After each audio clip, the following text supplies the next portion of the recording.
Welcome to the Great Detectives of Old Time Radio. From Boise, Idaho, this is your host, Adam Graham. If you have a comment, email it to me, box13@greatdetectives.net. Follow us on Twitter at Radio Detectives and check us out on Instagram, instagram.com/greatdetectives. If you are enjoying this podcast and want to be sure that you never miss an episode, I encourage you to follow us using your favorite podcast software. Our listener support campaign continues. You can become one of our ongoing Patreon supporters for as little as $2 per month. Just go over to patreon.greatdetectives.net. Also, I encourage you to check out our other podcasts, including The Amazing World of Radio at amazing.greatdetectives.net, as we continue our look of radio adaptations of movies based on radio programs. And we have a special guest by Ron Eckelbarger of the Classic Comedy of Old Time Radio. It will be our guest,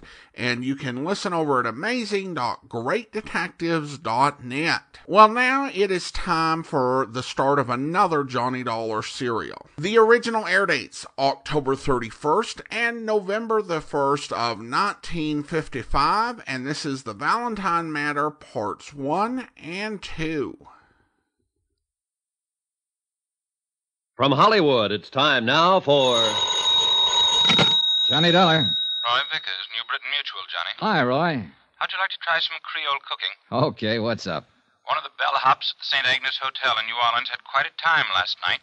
He opened the safe and walked out with $7,500 in cash and a diamond necklace worth a cool $25,000. So help me, Roy. I didn't know bellhops had so much fun. That isn't all. He also stole a station wagon belonging to the hotel manager, not to mention the manager's wife. What do you want back? Mainly that necklace. It's the property of one of our clients. She was stopping at the St. Agnes and had it stowed in the hotel safe. Any line on the bellhop? Not a trace so far. The wife? Don't be funny. Can you hop a plane down there and see what's happened for us? Sure, Roy.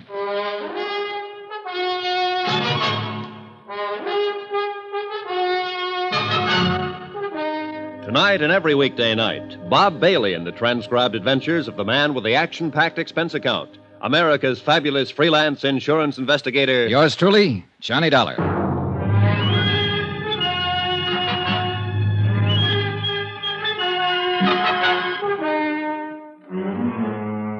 Expense account submitted by Special Investigator Johnny Dollar to the New Britain Mutual Insurance Company, Hartford, Connecticut. The following is an accounting of expenditures during my investigation of the Valentine matter. Expense account item 1, $175 and no cents. Airfare and the incidental costs it takes to get from Hartford to New Orleans. Once there, I was more than surprised to discover the police had wound up the whole case. The prodigal bellhop, along with the $7,500 in cash, the diamond necklace, the station wagon, even the manager's wife, had all been recovered. Everything and everyone tearful, but intact. I reported this development to all parties concerned, phoned the airport for a reservation back to Hartford, which they said would be the following afternoon, and then looked around for something to do. I found a spot on Burgundy Street that seemed to be less crowded than the others and settled down for the evening. That's where it happened. He was sitting alone, tall, gray-haired, rugged. A face full of some 50-odd years, I guessed, and full of some other things no one could guess. It was 3 drinks at the bar before I made out who he was, who he had been. A man who was once big, in a way that only Prohibition made them big. This seat taken? No. Mind if I sit down, Mr. Valentine? Well, you can't be that old. How old? Old enough to recognize me. Recognize you from your picture. A long time ago. Time. I guess I could tell you more about that than anybody. You a cop? No, I'm an insurance investigator. You were a cop once? Once. Can I buy you a drink, Mr. Valentine? Damn's enough. Sure. You're doing better than the boys in the force. I've been living in New Orleans for 3 months now. Nobody's called on me. Any reason why they should? No. No, there isn't. But then no one's ever figured out a way to stop a policeman from making a visit when he wants to. That's true. That's a funny thing. There's a lot of policemen I've liked in my day. Visiting policemen. That is, on certain days. You're too young to remember much about it, Dollar, but A long time ago, a bunch of old women made a law called the Volstead Act. Sure. Prohibition. Everybody heard about it, including the old women who passed the law. You see, this law was supposed to be for the other guy, not for them. Anyhow, a lot of people started bottling up violations of this Volstead Act. You tired? No, not a bit, Dan. Well, it got me a lot of money and a lot of trouble. 13 years for income tax evasion, finally. Ended just 3 months ago when I came here to live happily ever after. Funny. No. New Orleans is a nice, quiet place to live. Better still, no one's bothering you. That's the way I want to keep it. And they can pass 1,000 stupid laws, and I'm not going to fall for any of them. Everything the book says, everything in order. How's that sound? Pretty good. Do you believe it? Yes, I do. Then I've got my point over. I'm flattered that you recognize me, Dollar. I paid back 10 days for every one I took. Now, all I ask is that you don't ask the police to bother me. Okay. As far as I'm concerned, Dan, you didn't even have the dinner I'm about to buy for you. Dollar, it's nice to come out of prison and be recognized by a nice guy. Where'll we go, Jimmy Moran's? That's where we went, and it was a swell dinner. Only Dan Valentine didn't eat much of it. He tried to smile and crack wise, but there was a sadness about him that stood in the way. I wanted to ask him more questions about those days back when, but I didn't. We dropped into a couple of other places. The Absinthe House, Joe Glorioso's. We listened to some jazz and drank Sazeracs and walked along Canal Street. Finally, we shook hands and said goodnight. Expense account item 2, $26.26. Hotel, board, and miscellaneous. The next morning, I packed my bags, checked out of my hotel, and was about to take a limousine out to Mobile Airport. Oh, Mr. Dollar? Yeah. A message for you. Oh, thanks. It was from a police officer on the New Orleans force, an Inspector DeBaca.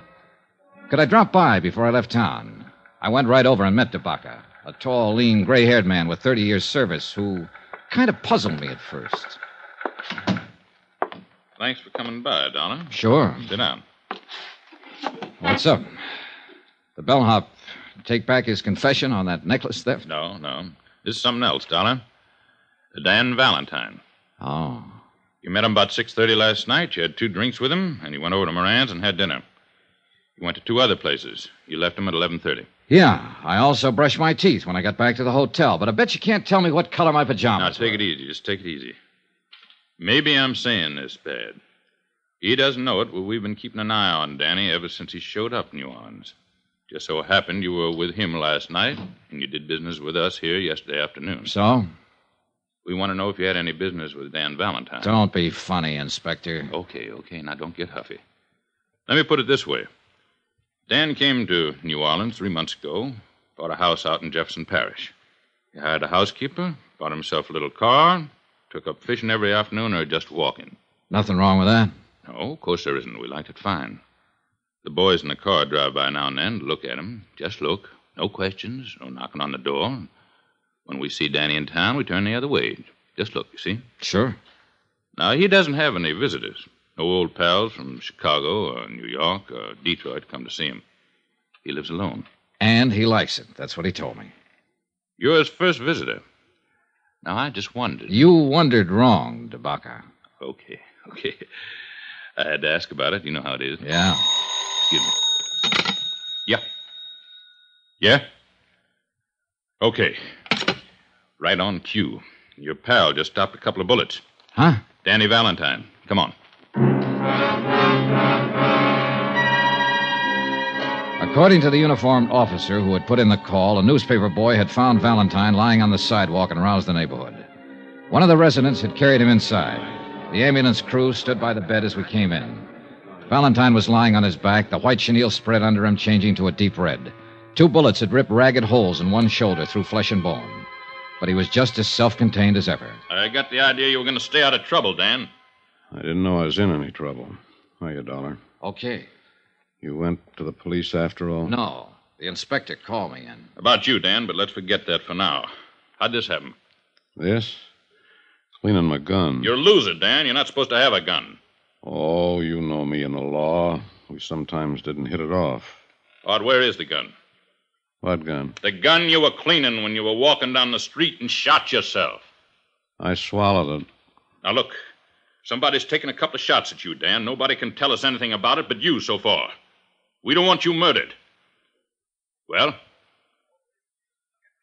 Okay, boys. Get the ambulance back. Wait a minute. You're hurt. You're going to the police hospital. No. I've served my time and I'm clean. Being shot at even in this state doesn't make you a criminal. Dollar. Yeah, Dan. Do me a favor. Would you phone a private hospital and have me taken there? Go ahead, Johnny. Take it easy, Dan. I did as he asked.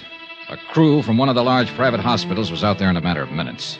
And an hour and a half later, Dan Valentine was operated on and the bullet successfully removed from his shoulder. I waited around until he was taken to a private room, and Inspector DeBacca waited with me. Dollar? Yeah? Why don't you go back to Hartford? This isn't any of your business. I know. My plane takes off at 4. I'll be on it. Well, why are you waiting around here? Oh, to see how he is, I guess. You pal of yours? I just met him last night. You know that. But you're waiting around? Yeah. You want me to tell you why you're waiting around? You want to make sure he's okay. You met him last night, and outside of what you ever read or heard about him, you don't know him from a load of coal. But you want to make sure he's going to be all right. Well, so do I. Because in that room and on that bed lies quite a man. Well, that about summed it up. No matter what he had been or what he had done, Dan Valentine was quite a man. It was the same thing that had caused me to go over to him the night before and start a conversation. The same thing that caused me to believe his plans for living a quiet life in New Orleans. He came out of the anesthetic a half hour later, and he sent for me. Hi. Hi. They say it's going to be okay. Oh, sure. This is nothing. I just wanted to thank you for giving me a hand. DeBacca could probably help you more. All you have to do is tell him who shot you and why. I shot myself, and just for something to do. Look, Dan, I have a fair idea of how tough things were for you and how tough they can be now. But Inspector DeBacca understands it, too. He'll do everything he can to help you. But you have to help him, Dan. DeBacca's a good boy. You're right. You'll tell him who shot you? If there was any way he could help me, I'd let him know first. I'll handle this myself. Guess you'll want to be getting your airplane. Yeah. Good luck, kiddo. Same to you. I went back to my hotel, picked up my bags, and took a cab to Mobilon Airport. My plane had developed engine trouble, and there was going to be a 5-hour delay. I killed time at the bar and in the restaurant and just standing around looking at the field at night. By that time, the newspapers carried the story of the attempt on Dan Valentine's life. It was as skimpy as the story Dan had told himself, and it troubled me. Mr. Dollar. Yeah? Long-distance call for you from Hartford. You can take it right in there. Oh, thanks.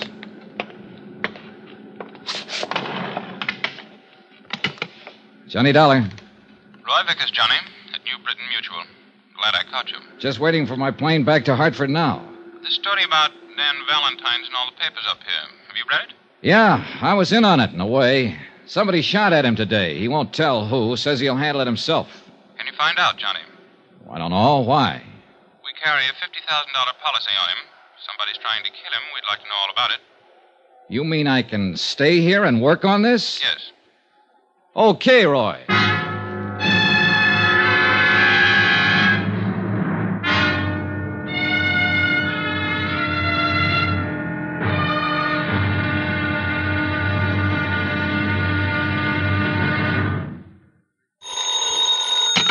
Johnny Dollar. This is Charlie DeBacca down at headquarters. You left a call for me? That's right, Inspector. Thought you went back to Hartford.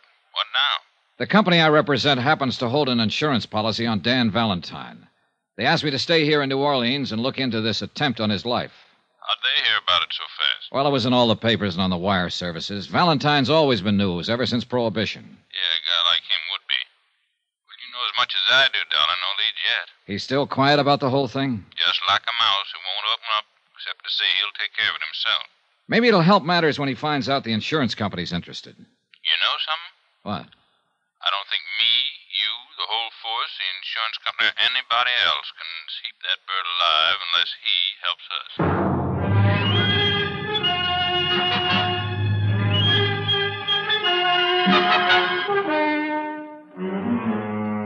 Expense account, submitted by Special Investigator Johnny Dollar to the New Britain Mutual Insurance Company, Hartford, Connecticut. The following is an accounting of expenditures during my investigation of the Valentine matter. Expense account continued. Item 3, $3. One telegram to Roy Vickers in Hartford requesting a copy of the policy contracts between New Britain Mutual and Dan Valentine, plus the name and location of the beneficiary and any other data on the case. After that, I walked over to the police station and looked up Inspector DeBacca. Sit down. Thanks. I don't quite get this, Dollar. What's your part? Well, the insurance company would like a full report on everything that's happened, that's all. You could give them that on the back of your thumbnail, couldn't you? Not quite, Inspector. Oh, you mean a separate report from what we have? Something like that, yes. Well, it's their dough. They can spend it any way they want to, I guess. If there's any reason for them canceling the policy on Valentine, they'll do it. The fact that somebody shot at him a couple of times and came near killing him is one thing. The fact that he won't open his mouth about it is another. They're looking for a way out? I didn't say that. They just want to make sure about everything, that's all. An insurance policy's a contract, mutually beneficial to both parties. Both parties have to keep the line of that contract. They don't figure Danny Valentine's running around shooting himself for insurance money. Inspector, they don't figure anything. Well, now that you've been official, be unofficial. What's your idea? Well, Valentine's got a legitimate policy with the company. They don't want to see him killed. They tell me to investigate the shooting. Actually, they're telling me to see to it that he stays alive and well. Well, that makes sense. Good luck. If you'll sort of let me tag along on the case, I'd appreciate it. Well, we'll see. Oh, what's the matter now? It just occurred to me. Valentine bought our house out in Jefferson Parish 3 months ago, a couple of days after he was released from a federal pen. Now, he's lived there quiet, minding his own business, keeping his nose out of trouble. Yeah. Well, as long as a man does that, even a man with a background like Valentine's, as long as a man does that, we don't bother him, and he doesn't bother us. Well, so? So what happens? Yesterday, you meet him and have a couple of drinks with him. Hello and goodbye. Boom, boom. He gets shot twice. By somebody, somewhere. You a bad news boy? Now, that's as wild as you can get. We had nothing together except the drinks. You sure? I'm sure. Well, I'm thinking about it just the same. Here. Be back in a minute.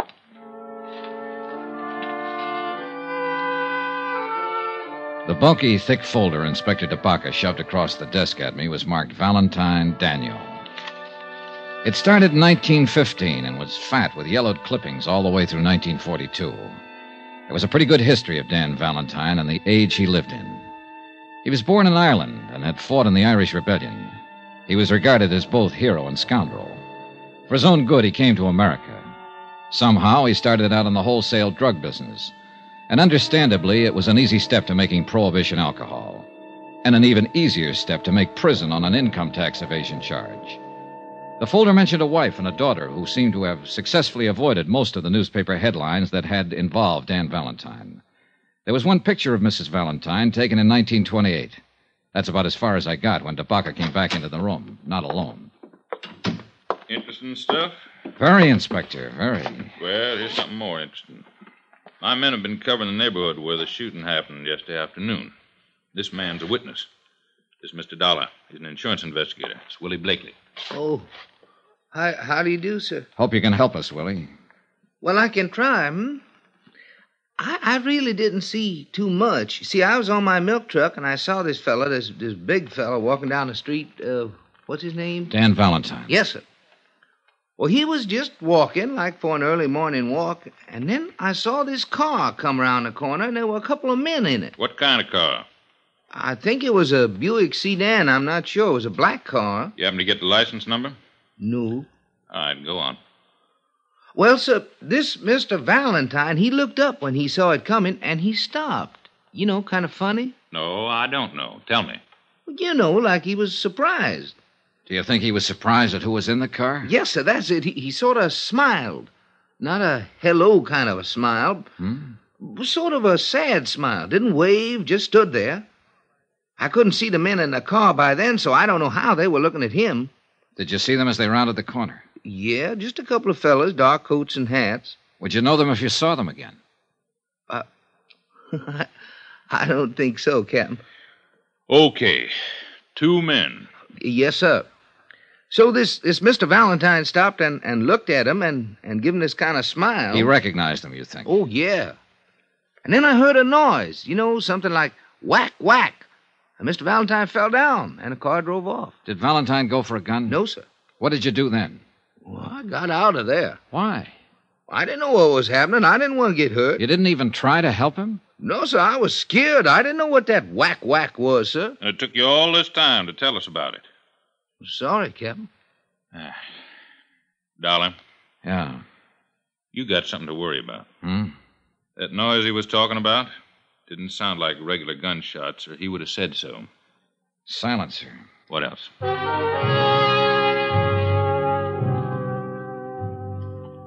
Inspector DeBaca continued to question the witness, trying to ascertain more details about the shooting, the car, and the men inside the car. 4 hours later, when I left, he was still at it. Some more expenses. Item 4, $2.50. Cab fare from police station to hospital. I thought I'd drop in and take a chance on Dan Valentine coming across with some information. Sorry, no visitors. It's pretty important. I'm a friend of his. I'm sorry. When can I see him? That's hard to say. Mr. Valentine's condition is not too good.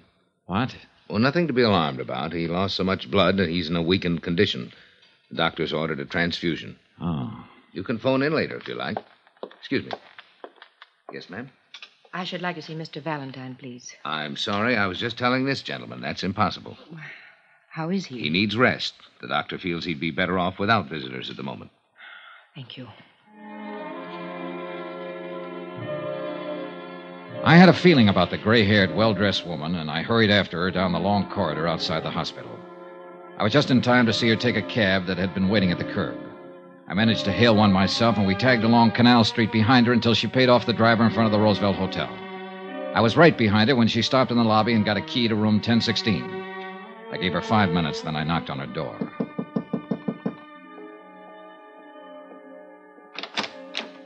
Yes? Hello, Mrs. Valentine.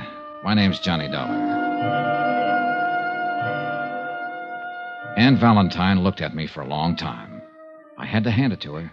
There were no tears, no frowns or screams, just a wide, frank look from a woman who, by any man's standards, had once been beautiful. I haven't been called by that name for many years. You're a reporter, of course. No, I'm not. I'm an insurance investigator. In a policeman's office today, I saw one of the few pictures ever taken of you. At this hotel, I'm registered under the name of Ann Ward. Ward is good enough for me, Mrs. Valentine. May I come in? Yes. Now, what is it you want, Mr. Dollar? Possibly the same thing you want. To keep your husband alive. I believe that's up to the doctors, isn't it? Not quite. If he was shot at once and he won't help the police find out who did it, there's a reasonable chance he'll be shot at again. Do you know who did it? Well, who it might be. Look, the police have found a witness who describes 2 men as having done the shooting. Can you add anything to that? Mr. Dollar, I haven't seen Dan in over 13 years. I haven't written to him, talked to him, or contacted him in any way, either while he was in prison or these last few months he's been out. I see. It was his idea. But he must have had a reason. He did. Our daughter. Oh. She believes that Ward was her dead father's name. Do I make myself clear? Yeah. I read about the shooting. I caught the first plane here because I thought I might help Dan. My daughter thinks I'm on a little vacation by myself. You don't believe me, do you? Well, in view of what you've just said about not having written to him for 13 years... That was the way he wanted it. I was never ashamed of Dan, never. He was ashamed of himself and how his activities might affect us. He gave me everything I ever had out of life. In New Salem, that's where we live, and live very well because Dan saw to that part of it before he went to prison. We are considered very proper people, Teresa and myself. Dan sacrificed a great deal for that consideration. I think that you've sacrificed a great deal yourself, Mrs. Valentine. When I go back to the hospital to see him tonight, he'll probably tell me to pack my bag and go home, that there's nothing to worry about. But there is something to worry about, isn't there, Mrs. Valentine? He won't talk about it, and you won't talk about it, and both of you know all about it. Oh, Mr. Dollar, you're a very young man. I'm sorry if I sound like I could help you. I can't. Please go. I went back to my hotel and had some dinner. Then after a while, I put in a phone call to the hospital and found out I could talk to Dan Valentine between 7:30 and 9. About then, a special delivery came for me. It contained the information I wanted regarding the policy on Dan Valentine. I noticed that the beneficiary was a dual affair, wife and daughter, Ann and Teresa Ward. I had to check with Inspector DeBaca just once more. No luck. He had been unable to identify or locate the two killers described by the witness. He was trying to trace the car. 7:30 on the dot, I was at the hospital. The reception desk seemed reluctant to talk and referred me to the head nurse, who happened to be out to dinner, who referred me to the surgical nurse, who took me aside and told me to find a crystal ball. Mr. Valentine's gone. We have no idea where. How could he be gone? We started to give him a transfusion. He jumped up suddenly, knocked down one of the male nurses, grabbed his clothes, and ran out of the hospital. Just as simple as that. I thought he was in a serious condition. Shh, keep your voice down. He was in a serious condition, and it's going to be critical pretty soon. Running around town bleeding from 2 bullet wounds. If you want to keep him alive, Mr. Dollar, you better find him and find him fast.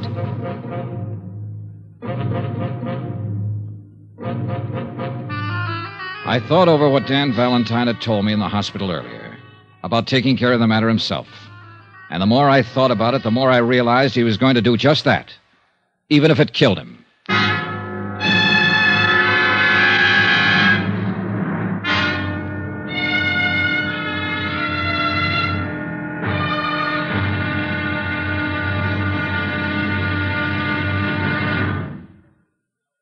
There'll be another intriguing episode in our story of the Valentine matter tomorrow. Tomorrow, what happens to a 30-year-old grudge when somebody explains it with bullets? Join us, won't you? Yours truly, Johnny Dollar.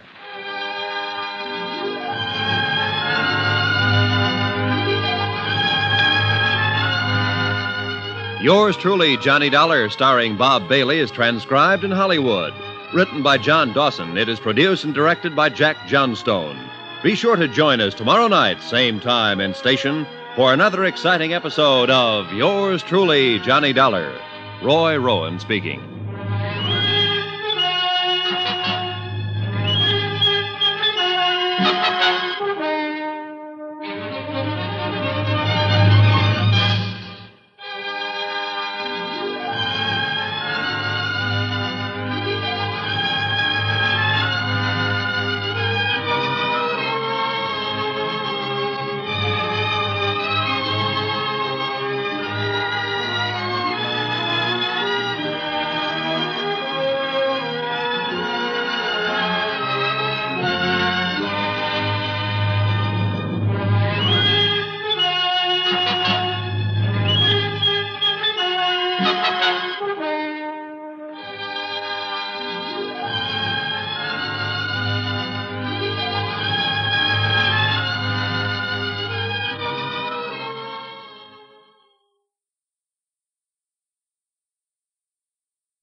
Welcome back. Well, a good job setting the scene. And I kind of like the way that the episode begins as a bit of a misdirect as to what the case is actually going to be about. The relationship between Johnny and Dan Valentine is interesting, and the approach of respect, because Valentine had been such a notable and impactful figure, whatever you thought of him, is unique. And I don't know if it's something we would relate to today, but I can definitely understand it from Johnny, and it certainly gives insight as to his character. And I think that Dan Valentine is very well portrayed here, and they just do a great job of making him a fully fleshed out character. Barney Phillips does a good job as DeBaca.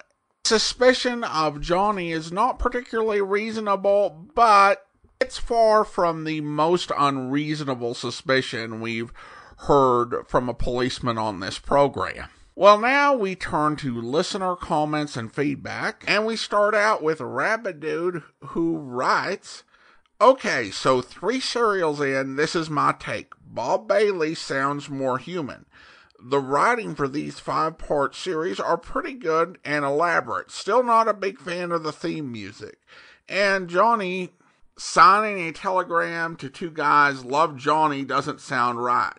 I think the premise of the show is just too good. You and Bob won me over, Adam. Well, glad to be of assistance. Thank you so much.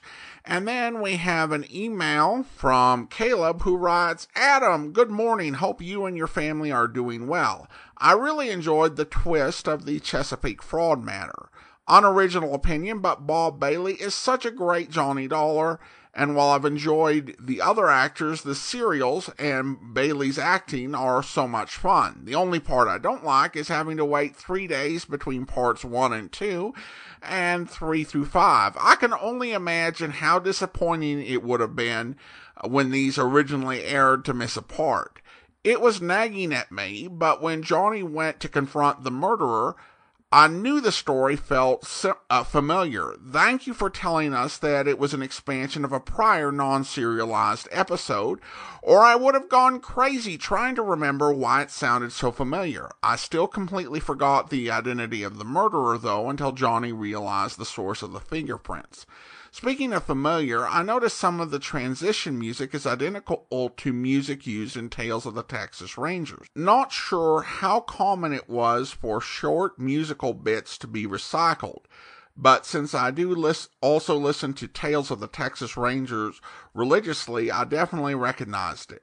As always, keep up the great work, and thank you again for all you do. Well, thanks for the comments, Caleb. It's definitely a bit of a challenge waiting for the serial episodes to come out, but I think it's also a little bit of the fun. You know, you kind of think about it and it builds anticipation. Now, we have done omnibus versions of the first 6 serials, and I anticipate that once we finish the serials, we're going to probably do a few more of the omnibuses so you can kind of sit down and listen to it all at once. Now, we will have a special occasion coming up later on in the year where we will actually do the 2 parts of the serials on back-to-back days. More on that later on. Now, I should say that we do have 4 serials that have an episode missing. Thankfully, none of them are missing part 5. And the good news is also that thanks to Mr. John Abbott and his fantastic book, The Who Is Johnny Dollar Matter, we do have plot summaries for those missing episodes. We'll get to experience a little bit of that frustration. As to the music reuse, I've mainly talked about it in regards to NBC, but it became kind of an all-around thing to try to find ways to reduce the cost of producing radio dramas as the potential profit fell throughout the 50s. And a lot of that meant resorting to music libraries for your incidental music. And of course, the way that a library would work is that you would have records containing various musical bits that you could insert into your productions, particularly if they were transcribed or recorded in advance. And so radio went through this transition where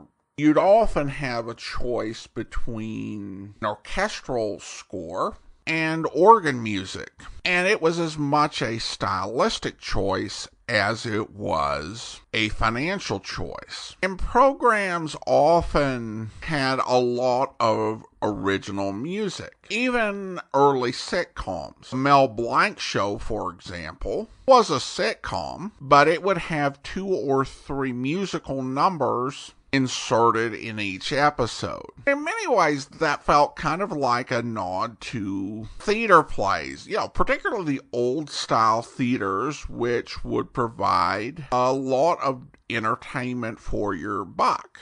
But music became more expensive, and certainly on detective programs, really saw a much greater reliance on library music as time went on. Thanks for the comment, Caleb. Mark writes, Adam, there was some pretty obvious fakery going on here. Johnny calls him Bowers, and he says, yes, I'm Bauer. A little later, Johnny calls him Bauer, and he says Bowers.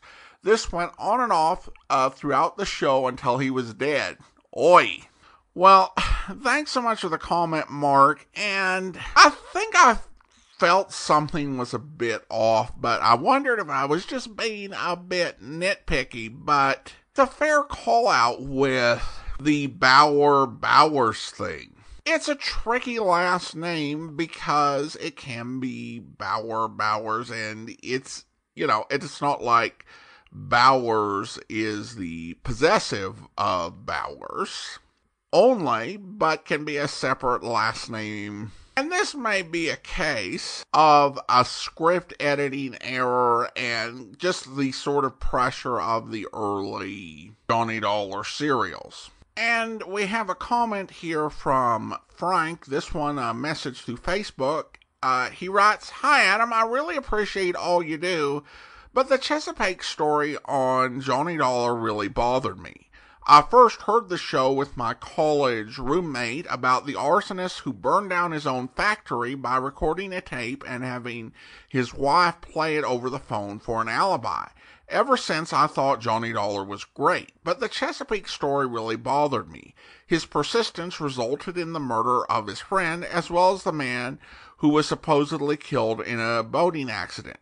This happened after the man Johnny was working for called him off the case. Not a good Johnny Dollar, in my opinion. Yours truly, Frank." Well, thanks so much, Frank. And I think I know which episode you're referring to as the first one you heard. That sounds like a Mandel Kramer episode. Certainly, anyone is free to have their own opinion on any episode or series, but I disagree with your view on the Chesapeake fraud matter. Well, I think that what you're saying is technically correct. If Johnny had just withdrawn from the case and closed it when his company was satisfied, then it's likely that Bauer or Bowers, whatever his real fake name was, would have survived, as would have Johnny's friend. But Johnny is an independent investigator. He was hired because of his experience investigating and his overall judgment. And he had a sense that something was wrong. Absolutely, he should have pushed back when a guy who was thousands of miles away hadn't questioned the suspected insured and didn't have that same experience said to close the case. Now, the insurance company could have insisted on closing it, but they brought Johnny on the case for a reason, and so Johnny continued on. And he was right. He did his job. He did what he was supposed to do. And at the end of it, 2 people ended up dead. And in that way, I don't think it's a failing with the story. The story is reflecting a reality that you can do the right thing, but others can respond by doing something that is very wrong. You can do something right, and someone can respond by doing harm to themselves or to others, or even coming after your own family. These are the sort of things that we just deal with in real life. And so I think the Chesapeake fraud matter was just reflecting that reality. So it was a bit of a downbeat ending, but was not a bad story at all. But thank you so much. I appreciate the comment. Now it's time to thank our Patreon supporter of the day, and I want to go ahead and thank Blaine. Blaine's been one of our Patreon supporters since January 2017, currently supporting the program at the rookie level of $2 or more per month. Thanks so much for your support, Blaine. And that will do it for today. If you want to be sure to never miss an episode of the podcast, I encourage you to follow it using your favorite podcast software. And if you are enjoying this podcast on YouTube, be sure to like this video, subscribe to the channel, and mark the notification bell. And if you have a comment on the story, please feel free to leave it. The Valentine matter continues on Friday. Join us back here tomorrow for Dangerous Assignment, where... What wild and woolly spot are you sending me to this time? Richmond, Virginia. What? You heard me, sir. Richmond, Virginia. Great. That's what I get for trying to be a mastermind. Okay, so I unpack. I wouldn't do that just yet, Steve. You start in Richmond. Where you end up is anybody's guess. What's the deal? Ekman's in this country. Ekman? Hasn't anybody done the world a favor by knocking him off yet? Steve, you know as much about Ekman as I do. He's part-time foreign agent, part-time international information peddler. He's smooth and tough, and he's been in our hair for longer than I care to remember. What's he doing in the United States? Can you think of any reason why Ekman would steal an old Civil War map? Civil War map? Are you kidding? We know Ekman went to Virginia. We also know he managed to crash a fancy dress ball given by a Colonel Carruthers there. After the ball, this map was missing from the wall of the Colonel's study. But I still don't see how a Civil War map could be important enough Neither do I. That's why you're going to Richmond. Now, Steve, get down there. Talk to Colonel Carruthers. Then go anywhere and do anything you have to get to the bottom of this whole deal. I hope you'll be with us then. In the meantime, do send your comments to box13@greatdetectives.net. Follow us on Twitter at Radio Detectives and check us out on Instagram, instagram.com/greatdetectives. From Boise, Idaho, this is your host, Adam Graham, signing off.